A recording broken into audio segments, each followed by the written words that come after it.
Good morning, friends. Welcome to WOW IS. Let's begin with today's headlines of The Hindu. देखिए, सबसे पहला है Bangladesh PM favours early solution for Teesta other issues, Kushiyara water treaty among the 7 deals signed between the two countries. अब हमने कल भी discuss किया था तीस्ता के बारे में। तीस्ता के ऊपर पहले प्रीवियस ईयर्स में प्रीलिम्स में क्वेश्चन भी आ चुका है, तो उसको हम डिस्कस नहीं करेंगे। कुशियारा भी कल हमने डिस्कस किया था, एक बार और देख लेते हैं। देखिए, ये है फ्लो कुशियारा का। कुशियारा बेसिकली जो बैराक रिवर है उसकी डिस्ट्रीब्यूटरी है, जो कि यहाँ असम के पास में कुशियारा और सूरमा में टूट जाती है। ठीक है, देखिए, Kushiyara river is a distributary river in Bangladesh and Assam. It forms in the Indo Bangladesh border as a branch of Barak river when the Barak separates into Kushiyara and Surma. ठीक है, the water of the Kushiara picks up tributaries from Manipur, Mizoram and Assam. इसके बाद ये जो है and में जो है ये मेघना में कंक्लूड हो जाती है। बेसिकली जो कुशियारा है वो बाद में जाकर के सूरमा से फिर मिल जाती है। ठीक है, और एंड में एज अ मेघना जो है बांग्लादेश में फ्लो करती है। चलिए, इसके अलावा जो दोनों कंट्रीज हैं बांग्लादेश और इंडिया, इनके बीच में जो बायलैटरल एग्रीमेंट्स हुए हैं वो किन किन फील्ड्स में हुए हैं वो यहाँ पर मेंशन्ड है। Railway, science and technology, space cooperation and water sharing. Water sharing हमने पढ़ लिया कि कुशियारा, ये आफ्टर 28 ईयर्स के बाद कोई वाटर शेयरिंग एग्रीमेंट हुआ है इंडिया और बांग्लादेश के बीच। इसके पहले गंगा वाटर एग्रीमेंट हुआ था 1996 में। ठीक है, और ये कुशियारा वाटर एग्रीमेंट जो हुआ है ये जो लोअर लाइंग एरियाज हैं असम के और सिलहट रीजन बांग्लादेश के, उनमें वाटर शेयरिंग के लिए हुआ है। ठीक है, इसके अलावा जो है इंडिया जो है इंडियन रेलवे जो है ट्रेन करेगा बांग्लादेश पर्सनल्स को, एक ये एग्रीमेंट हुआ है। इसके अलावा एक मैत्री पावर प्लांट जो है वो इंडिया प्रोवाइड करेगा। Coal fired thermal power plant है रामपाल, खुलना डिवीजन ऑफ बांग्लादेश में, जिससे कि जो एनर्जी क्राइसिस है बांग्लादेश का वो मिटिगेट हो पाएगा। तो ये सारे पॉइंट्स जो है कंसिडरिंग मींस कि इंडिया बांग्लादेश रिलेशनशिप के प्रेजेंट सिनेरियो को डिस्कस करने के लिए आपके पास 3-4 एरियाज हो गए। एक वाटर शेयरिंग एग्रीमेंट हो गया, रेलवे पर्सनल ट्रेनिंग हो गया, एनर्जी क्राइसिस मिटिगेशन हो गया। उसके अलावा हम डिफेंस में कोऑपरेशन कर रहे हैं, आगे पढ़ेंगे। ठीक है, चलिए नेक्स्ट न्यूज देखते हैं। एसएआक सेंटर स्टेट्स टू एले ईडब्ल्यूएस कोटा कंसर्न्स। काफी दिन से पीआईएल जो है सुप्रीम कोर्ट में अटकी हुई है कि वेदर ईडब्ल्यूएस जो है कॉन्स्टिट्यूशनल है कि नहीं है। तो इससे रिलेटेड जो भी कंसर्न्स थे सुप्रीम कोर्ट ने, उनको इन्होंने जो है ड्राफ्ट किया है और इनके लिए रिप्लाई मांगा है। तो एक चीज तो ये है कि 103rd अमेंडमेंट एक्ट के थ्रू ईडब्ल्यूएस इंट्रोड्यूस किया गया था। तो 103rd अमेंडमेंट एक्ट क्या कहता है, देखिए, constitution 103rd amendment act 2019 it introduced economic reservation. इसके पहले तक आपका सोशल एंड एजुकेशनल बैकवर्डनेस पे रिजर्वेशन दिया जाता था। First time 103rd amendment act ने इकोनॉमिक रिजर्वेशन की बात की and it has amendment article 15 and 16 of the constitution. Fundamental rights को इन्होंने अमेंड किया था and inserted article 15(6) and 16(6) to make economically backwardness as a criteria for reservation. ठीक है, अब देखिए इन्होंने क्या किया, चेंजेस किस चीज में लाया कि since this is a central law on subject employment and education in the concurrent list, subject on which states and centre both have jurisdiction, state governments need to ratify it before adopting it locally.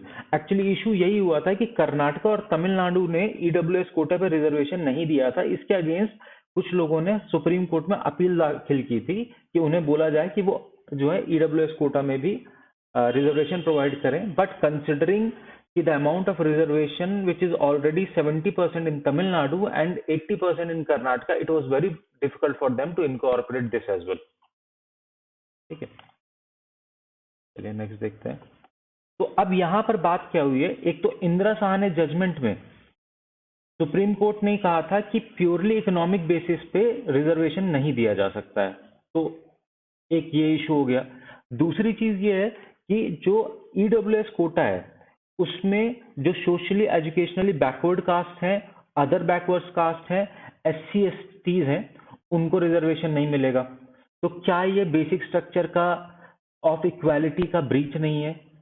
इसके बाद 50% कोटा की बात आती है, जहां पर supreme court ने already कह दिया कि 50% से ज्यादा रिजर्वेशन नहीं होना चाहिए, because it will hamper the efficiency of the department.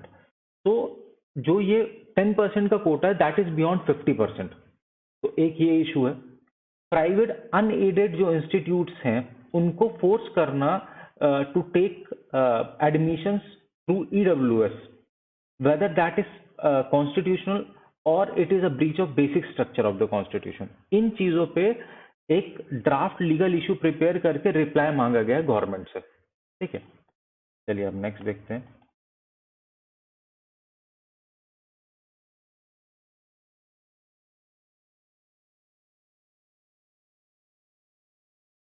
चलिए अब देखिए, वो जो पीएम है बांग्लादेश के, वो जो इंडिया आई हैं उनमें और जो भी डील्स हैं उनके बारे में बात कर लेते हैं। एक तो देखिए जो वेरियस ब्रिज कंस्ट्रक्ट हो रहे हैं, नाम याद करना इंपॉर्टेंट नहीं है, लेकिन मल्टीपल ब्रिजेस जो हैं इंडिया और बांग्लादेश बॉर्डर्स पे हम बना रहे हैं to improve access between the countries. इससे ट्रेड बढ़ेगा, आपका जो डिफिकल्ट सिचुएशंस हैं, कैलेमिटीज के सिचुएशन, उसमें रिस्पॉन्स टाइम कम होगा। ठीक है, ये चीजें इंपॉर्टेंट है। फिर देखिए मुजीब स्कॉलरशिप जो है 200 family members of personals of Indian military के वो लोग जो लिबरेशन वॉर ऑफ 1971 में थे, उनके बच्चों को जो है, फैमिली मेंबर्स को जो है स्कॉलरशिप दी जा रही है। Bangladesh share wish list of defence equipments. Actually India ने $500 मिलियन की एक लाइन ऑफ क्रेडिट सैंक्शन कर रखी है बांग्लादेश को, जिसको उनको 2029 तक यूज करना है। ठीक है, in that regard they are buying defence material from India. अब ये कैसे इंडिया के लिए इंपॉर्टेंट है और कैसे बांग्लादेश के लिए इंपॉर्टेंट है? अब देखिए बांग्लादेश एक फोर्सेस गोल 2030 के अंतर्गत जो है अपनी आर्मी को मॉडर्नाइज कर रहा है। उसी दौरान इंडिया भी जो है अपना डिफेंस एक्सपोर्ट जो है वो बढ़ाना चाह रहा है। तो this is a win win situation for both the countries.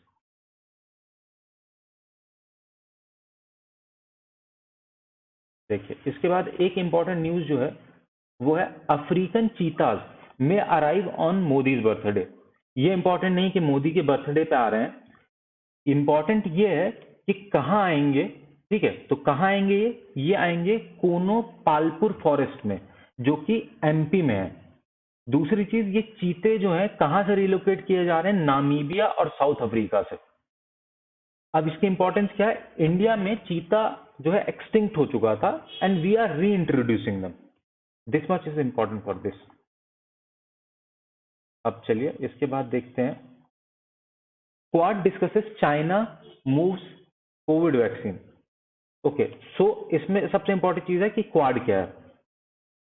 देखिए क्वाड्रिलेटरल सिक्योरिटी डायलॉग है is the informal strategic dialogue between India, USA, Japan and Australia with a shared objective to support a free, open and prosperous Indo-Pacific region that China seeks to threaten।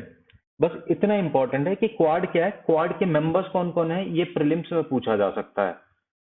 Indo Pacific region की security के लिए India क्या क्या कर रहा है, ये mains में पॉइंट बन सकता है।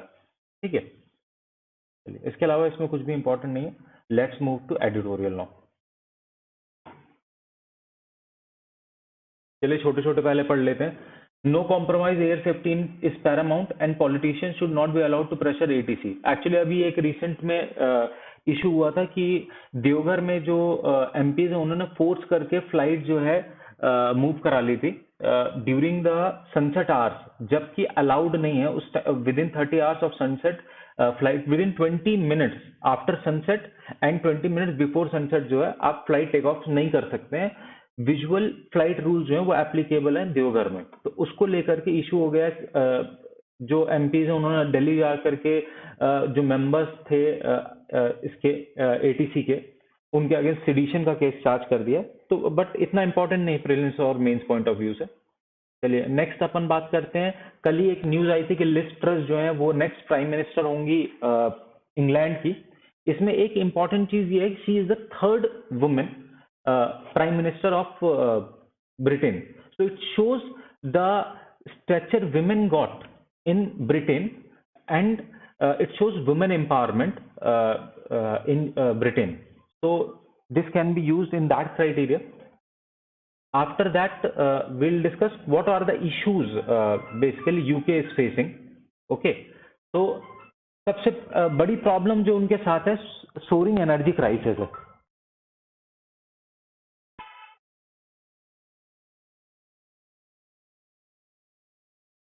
फिर उसके बाद जो इन्फ्लेशन थ्रू आउट द जो ग्लोबल इन्फ्लेशन बढ़ रहा है एंड स्पेशली यूके में जो बियॉन्ड 10% है, वो एक इशू है उनके साथ. थर्ड इशू इज जो यूके रशिया वॉर है उसके कारण जो फ्यूल प्राइसेस हैं वो बढ़ रहे हैं. And now because these countries like UK are not in favour of Russia, they have to look for the alternate source of fuel. तो in that they are facing difficulties. अब एक और problem जो है लिस्ट ट्रस्ट के साथ क्या है कि उनको 50% वोट्स भी नहीं मिले थे, क्योंकि 20% जो इनके इंटरनल मेंबर्स है कंजर्वेटिव पार्टी के, they have abstain from voting. तो गेटिंग द बिल्स पास और getting any decision passed from with in the party, inter party decision making में भी डिफिकल्टी आ सकती है. बस इतना ही इम्पोर्टेंट, कोई बहुत ज्यादा इंपॉर्टेंट चीज नहीं है considering prelims and mains point of view, but I have discussed. अब एक छोटा आर्टिकल ये पढ़ लेते हैं, इसके बाद हम जो है मेन आर्टिकल पे चलेंगे. For Vizhinjam business as usual is not an option, it is politically hard but diplomatically critical to run port projects with coastal management sustainability.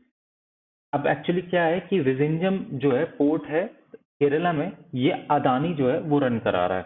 तो यहाँ पर जो इश्यूज हैं उनके बारे में डिस्कशन किया गया है. सबसे पहला इशू जो है, जो रिलोकेशन हुआ था, जो वहां पर लोग रहते थे वो आज भी मेक शिफ्ट एरियाज में ही रह रहे हैं, उनका प्रॉपर रिलोकेशन नहीं हुआ है. तो it's not socially viable for them. Secondly, जो एनवायरमेंटल इम्पैक्ट है वो बहुत हार्श है इसका. थर्ड, जो आपकी कोस्टल लाइन है वो रिसीड कर रही है, वो एक इशू है. तो इन चीजों को बताते हुए लास्ट में इन्होंने जो कंक्लूजन दिया है, that is compensation to the displaced. Time bound compensation होना चाहिए जो डिस्प्लेस लोग हैं उनका. दूसरी चीज, इनवैल्यूएबल मराइन बायोडाइवर्सिटी जो है उसके डैमेज को एक्सेप्ट करना चाहिए थ्रू प्रॉपर इम्पैक्ट असेसमेंट. और जब एनवायरमेंटल इम्पैक्ट असेसमेंट हो तो input should be taken from experts from biology, ecology and oceanography. Third, इन्होंने बोला है कि इंडिपेंडेंट असेसमेंट होना चाहिए to safeguard that port authorities must put in place in a pre condition for any further construction. मतलब आगे अगर कभी भी कंस्ट्रक्शन होगा तो रेगुलरली इंडिपेंडेंट असेसमेंट होने चाहिए सिचुएशन की, टू एंश्योर कि एनवायरमेंट सेफ रहे, लोकल पब्लिक को हार्म ना हो, कोस्टल लाइन ज्यादा रिसीड ना करे. इस पर्टिकुलर न्यूज में इतना ही इंपॉर्टेंट, कोई भी कोस्टल डेवलपमेंट के लिए आप ये 3 पॉइंट्स जो हैं, compensation for the displaced, marine biodiversity loss, then regular assessment, इन 3 चीजों का डिस्कशन कर सकते हैं. चलिए, last but not the least, ये न्यूज थोड़ी टाइम टेकिंग है, because what they have discussed is कि प्री कोविड कंडीशन और प्रेजेंट कंडीशन में अभी भी कितना गैप है, और what we need to do to achieve a developed country status in next 25 years. तो बेसिकली ये रंगराजन जी ने एंड डी के श्रीवास्तव जी ने लिखा है. रंगराजन जी को सभी जानते हैं. तो the thing is like what he is saying, if you want to achieve developed country status, you have to get a GDP growth of 8 to 9%. Current GDP growth rate is 7%, and that too was hampered by COVID-19. ठीक है, इस basis पे we'll start our discussion. सबसे पहली बात ये कर रहे हैं, देखिए एक्चुअली क्या हुआ है कि नेशनल स्टैटिस्टिक ऑफिस जो है, इन्होंने रियल जीडीपी का जो है डेटा दिया है फर्स्ट क्वार्टर का, that is April, May and June. उसके बेसिस पे इन्होंने ये बोला है कि जो इंडिया की ग्रोथ है, कंसिडरिंग जो एनएसओ ने फर्स्ट क्वार्टर का जो डेटा दिया है, सेकेंडली जो सेकेंड थर्ड क्वार्टर्स का जो प्रिडिक्शन आरबीआई ने दिया है, अगर उनको कंसिडर किया जाए तो हमारा जो ग्रोथ रेट है वो अराउंड 6.7% है, and that is not even 7%। अब अगर हम सेम चीज को, this is compare to last years growth rate, if will consider the growth rate in respect of pre Covid era, our growth rate is only 3.8%. That is quite less comparing that India want to be a developed nation in next 25 years. It shows कि अभी तक situation normal नहीं हुई है, ठीक है। इसके बाद देखिए यहां पर इन्होंने बात की है कि जो 8 ग्रॉस वैल्यू एडेड सेक्टर्स हैं, अब ग्रॉस वैल्यू एडेड सेक्टर्स क्या हैं और 8 ग्रॉस वैल्यू सेक्टर्स कौन कौन से हैं वो देख लेते हैं। देखिए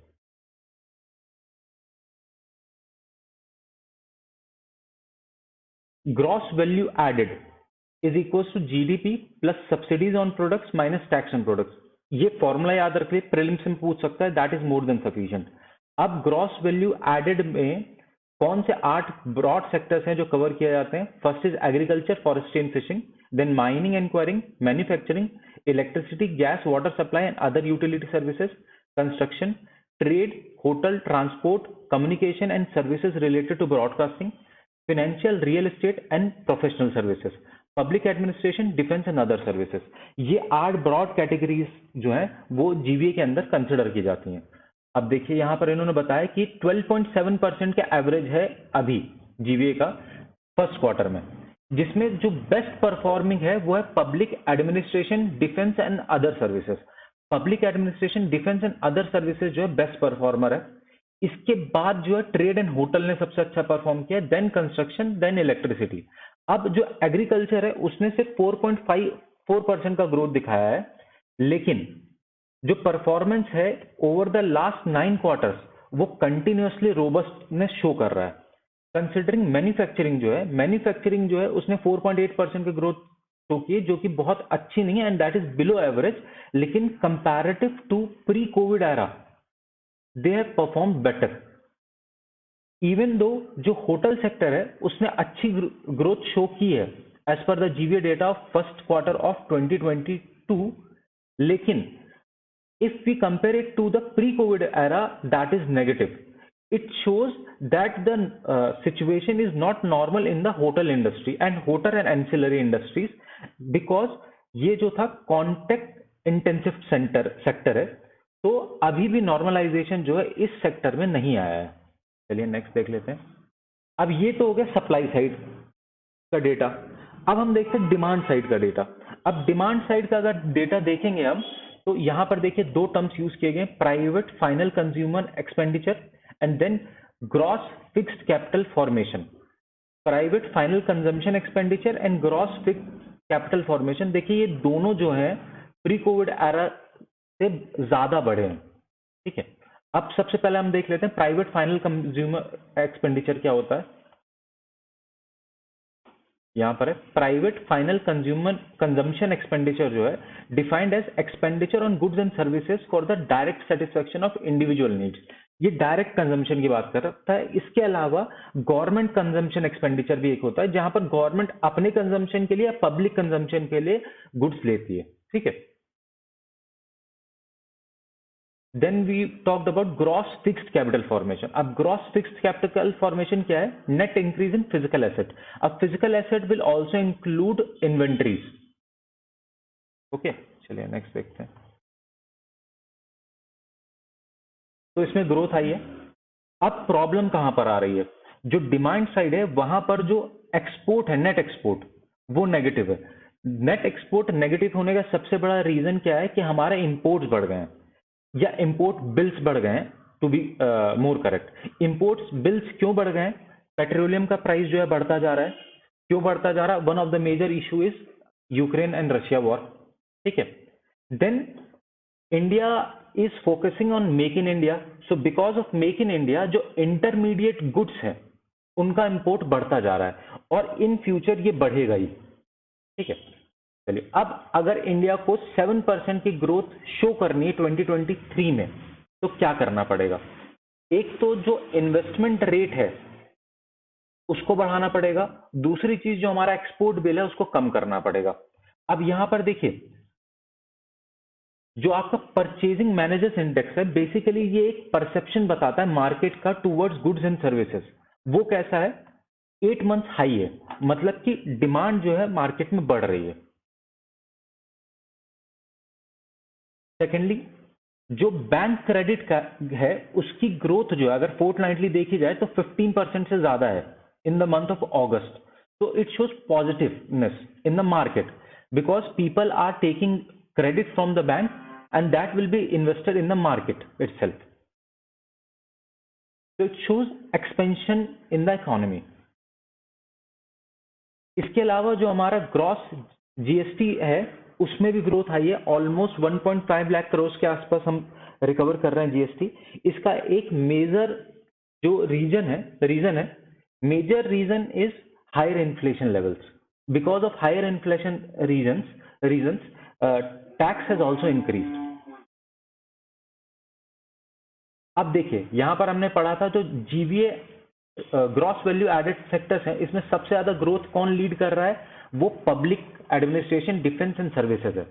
अगर आप देखेंगे तो जो आपका एक्सपेंडिचर है इन द मार्केट, जो मैक्सिमम कैपिटल एक्सपेंडिचर है वो गवर्नमेंट कर रही है। Centres capital expenditure grew by 62% during the first 4 months of 2023। ठीक है, अब गवर्नमेंट के पास पैसा कहां से आता है? गवर्नमेंट मार्केट से लोन लेता है या अपने खुद के जो रेवेन्यू रिसीप्ट्स हैं through taxes and various other means like PSUs and all those dividends, उनसे। शॉर्ट टर्म में credit taken by government doesn't harm because अभी क्रिटिकल सिचुएशन है। Banks are ready to give the loans but private players are not coming forward because they are unable to see the long picture whether they should expand or not. So at this point, if government is taking initiative for expenditure, that is good. Then we'll talk about one term is there, price deflator based inflation. Price deflator based inflation क्या होता है वो देख लेते हैं। Price deflator, also called implicit price deflator, is a measure of inflation. It is a ratio of value of goods and services an economy produces in a particular year at current price to that of price that prevailed during the base year. देखिए यहाँ पर formula दिया हुआ है, GDP deflator क्या होता है? Nominal GDP upon real GDP into 100। You should know this much, prelims में पूछ सकता है। ठीक है, now here we will discuss these things we have already discussed how private players should come up. And now see, like in the last quarter of 21-22 the capacity utilization, जो private players की जो capacity का utilisation था वो almost 75% था। That shows that demand has already reach to a optimal level and from now on private players will also start investing on the capital intensive sector. They will increase their manufacturing units and all those things. अब ये बात कर रहे हैं कि अगर हमें 7% का ग्रोथ रेट जो है सक्सेसिव ईयर्स में मेंटेन करना है, उसके पहले इन्होंने ये बताया यहाँ पर कि हमारी सिचुएशन जो है प्री कोविड एरा और प्रेजेंट सिचुएशन में कितना बड़ा सिचुएशन में कोविड का कितना बड़ा रोल था। अगर कंसिडरिंग कि 7% का ग्रोथ रेट होता है, then also considering if we would have grown with 7% from 19 onwards, 25.7 lakh crore का नुकसान है at the base year of 2011-12. And now how we can grow beyond 7% considering कि जो इंटरनेशनल एनवायरनमेंट है उसमें ग्रोथ की सिचुएशन बहुत ब्लीक है। We have to be dependent upon the domestic investment, so we have to focus on picking up the domestic investment. Then in the concluding remarks, they have mentioned sector-wise growth in investment must be the focus of policymakers in removing bottlenecks and creating favorable climate. So I hope you have liked the videos. Happy learning. Thank you guys.